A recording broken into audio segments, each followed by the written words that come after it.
It's time to cook some crabs. We have a local crabber who caught these this morning, and I was down there the other day and asked him to save me about 3 dozen. It's like a baker's dozen to him. I'm sure there's more than 36 in there. Little propane regulator, got a nice little hose, nice little stand, nice stainless steel deal. Got water up to the first hole in the basket. It's boiling. Oh me, this is what you need. You need a couple bay leaves. Pardon my not paying attention to where the camera is. You need some bay leaves. You need some celery. You need some onions. And I'm using my spring onions. And I'm going to show you, because these went to seed, what I'm talking about. Now this onion here doesn't have any yellow pit in it, but you can see a slight discoloration there. And you can see all the individual sections of this onion. You can see them. And when it went to seed, see, it did this. It's a little bigger than the others. But it'll work great. See, I'll pull the seed part out. This is a piece that went to seed. So we got celery. We got onions, we got lemon, we got bay leaves, we have Old Bay seasoning, we have a little vinegar, we have black pepper, we have salt, we have a hamper about 2/3 full of crabs. For the sake of this video, I'm using a fairly new pair of gloves because invariably they all don't go in the pot. They don't want to do that. They don't know they're going into the pot. But we have to scurry around and pick them off the ground. And sometimes they run from you, and you need a towel that's relatively clean that you can don't need to keep to flip over top of them to pick them up to put them in there, the ones that are hard to get. And then you need something for the cooker to have a drink, and that's some ginger ale and a comfortable seat while he watches what goes on. And as soon as steam comes out of that hole, we'll put the crabs in. So right now we're going to put all this Adam's ale in there. Don't want to get a lot of steam on my lens. We'll put this vinegar in there.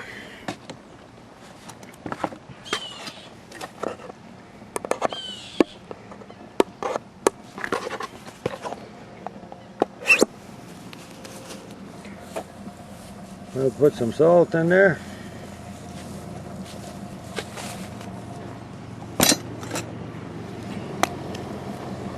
We'll put some pepper in there.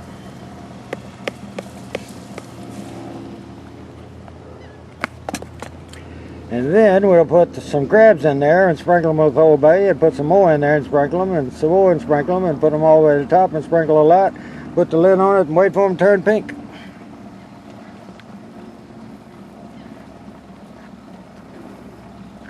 Here in the South we call this basket a hamper. It's got a handle on it. Let me get over here to this end. And you can pull that handle back, slide that a little ways over, and slide this handle back, and you can take the top off. And that's what's known as Chesapeake Bay and tributary blue crabs. There's a few gnats in there, and they are classified as A1s. And they will get all upset here in a minute. Now this glove that I've got is medium weight, so they can bite you through there.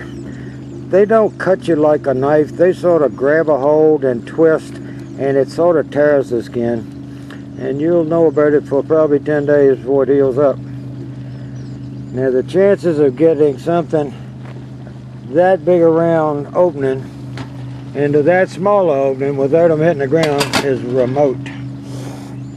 Now, if you're real macho, you can just put the gloves on and pick them out of there. I'm going to wear gloves because I get less cuts, but they will bite you. And I'm not going to do all these at the same time. And the last time we did it, we must have had 25 running around on the ground. But we're going to see how it is. I'm going to get my wife to hold this camera while I try to put them in there. Well, my wife is helping me because I can tell you one thing, you can't film without a tripod and put crabs. My wife's going to show you inside there. See, it's really boiling good. These old boys ain't going to want to go in there.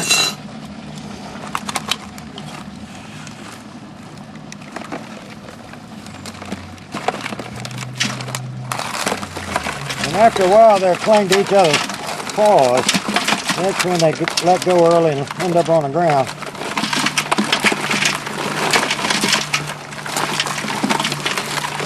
So far, it's going pretty good.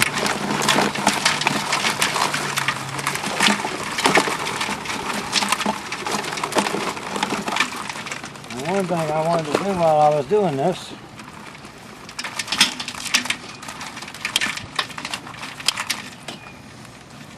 just keep filming that pot, man. I gotta put some Old Bay on these tools.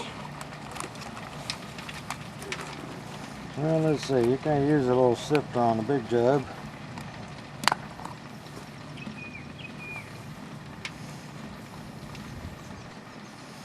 I should have put a little less of those in it than the rest of these. Now we can do all these at one time. If I can just get lucky like I did, I may have one hit the ground. I got one on the ground now.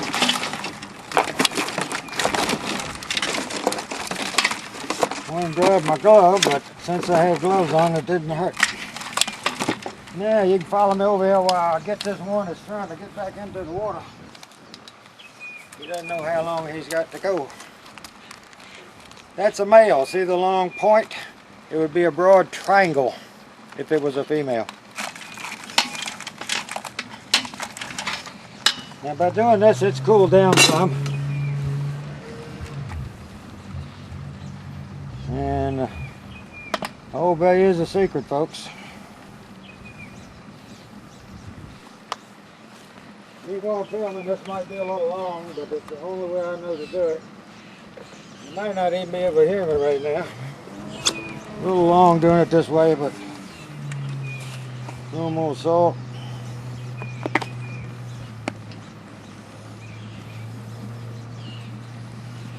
Wind's blowing a little bit. So on purpose quieted them down. And now you just wait till they turn red. Be back with you in a minute. Oh, about 10. Well, these things have been cooking for about 8 minutes. It usually takes about 10 or 12. And you can just see some steam coming up. All those crabs have taken the temperature down in that chamber.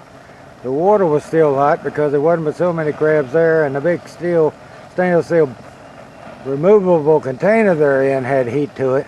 But you're looking for that steam to come up.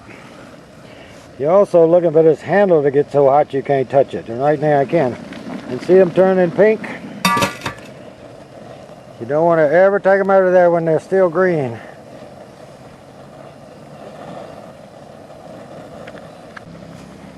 This is coming up on about 10.5 minutes. You know the bottom ones are having more heat than the top. Excuse me. I've gotten bronchitis in the last 2 days. We're going to give that about a minute and cut it off. They're all getting good and pink. And that's usually the sign that they're done. You want to be careful around these things and monitor children. Because it's awful hot. There's not a lot of water in there. A lot of steam. But you wouldn't want anybody falling on this and knocking it over.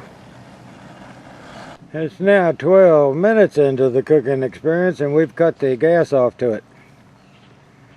And we're going to let it sit there for about a minute and then we'll pull the basket. Well, let's spin 1 minute. The nice thing about one of these with a basket is you can take it out. My wife's inside scouring a sink because we dump these in the sink. But with this, you can grab this handle and lift it up. And you can let it drain. And if you find some of them that didn't cook that well, You can stick it back in there.